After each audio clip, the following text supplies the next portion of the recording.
Hi guys, so spine issues. Oh my gosh, if you look at the literature, around 90% of the general population will develop some sort of spine issue that is significant.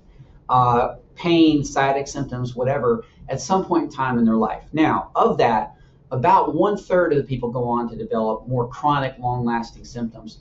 And we never want people to have that situation. And so I'm Clark Tanner, a physical therapist, life coach, and founder of Thrive Physical Therapy and Wellness in Richmond, Virginia. And spine issues and back issues is one of our specialties. So we've had a lot of success with treating that really well. And we found that there are multiple things that contribute to whether someone does well or they don't do well. And there's certain key things that are hugely important that you want to think about and start to address if you really want to get a back issue. Like if you're unfortunate enough to have some back issues that are happening, and you want to get rid of them, or perhaps you just want to avoid them. You want to be proactive and not have a back issue, which we highly recommend.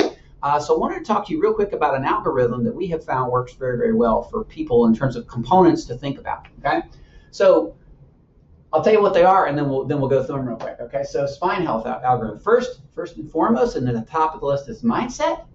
Second is mobility. Third is core and strength, which there's some parts of that. Movement IQ. And last but definitely not least is a firm foundation of the pillars of health. So mindset.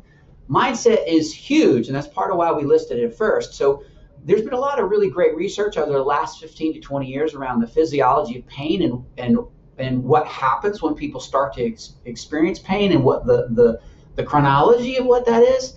And so when we focus on it, think about it, start to worry about it, tends to create a cascade that many times makes our nervous system elevated, and that tends to make our symptoms worse.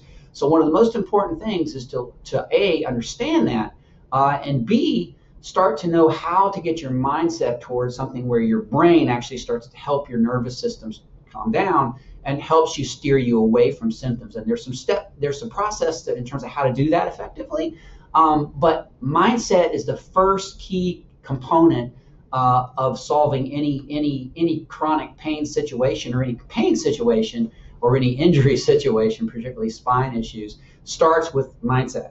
Second is mobility. You have to have a certain amount of mobility. For instance, if you don't have good hip motion, then your spine is going to naturally make up for whatever mobility you're lacking. So key areas that you want to make sure you have range is: one is thoracic motion, two is hips, third is ankles. And mobility is a huge component of whether someone will move well or won't move well, and whether their spine will compensate and take more stress because of that. So a lot of times, solving someone's back issue has a lot to do with gaining mobility when they don't have it. That's something that naturally drifts and we tend to get less mobile as time passes if you don't work on it. And so having mobility is a key component, and knowing where to work on it and how to get that to change. Third on the list is core and strength. Okay. More importantly, there's been a lot of good research on control of deeper structures. And when we talk about core, we're talking about inner core, and that is comprised of a deeper sort of abdominal, transverse abdominis multifidus. Bottom of it is the pelvic floor. The top of that cylinder is the diaphragm. Those have to be well controlled, so from the inside out, and then be able to use muscles more efficiently. So core is kind of a big topic and kind of one of those buzzwords there's more to that puzzle than most people think, but can be trained very, very well. And then you have to have a certain amount of strength. You can't superimpose strength on top of a weak foundation. So you have to have that inside to out core strength. Then fourth on the list is having a good movement IQ. And movement IQ is one of the single most important things.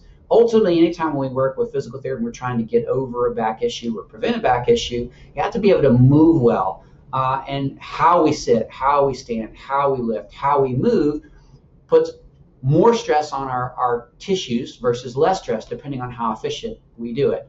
Also, movement in general is massively important for all components of health. We have to move. We're built to move, and our systems stay healthy. Our body stays healthy. Our tissues get more resilient. The more we move, the more efficiently we move, the less fragile our body becomes, the stronger our body becomes.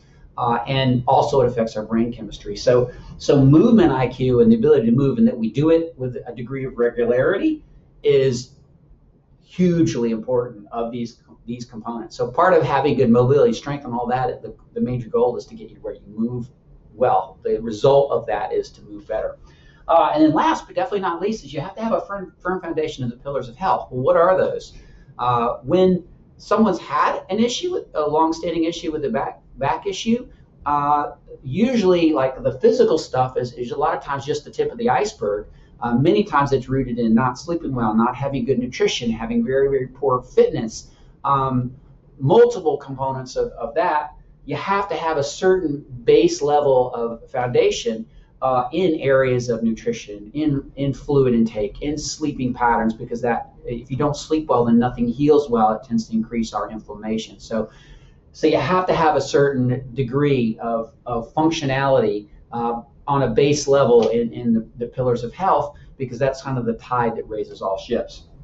And for a back issue, got to be strong. You got to be, ultimately you got to be fit. So you have to put all those puzzle pieces together, and when you put those together well, that's how people really shine. We've seen people do that, and we've seen people struggle and not be able to do that. It usually has to do with some components of this not having been solved effectively yet. But if you can put those puzzle pieces together in an effective way, that's how you can get rid of any kind of back issue, or stop yourself from getting a back issue to start with, and stay healthy through your life. We don't have to have back pain. It's not a mandatory thing.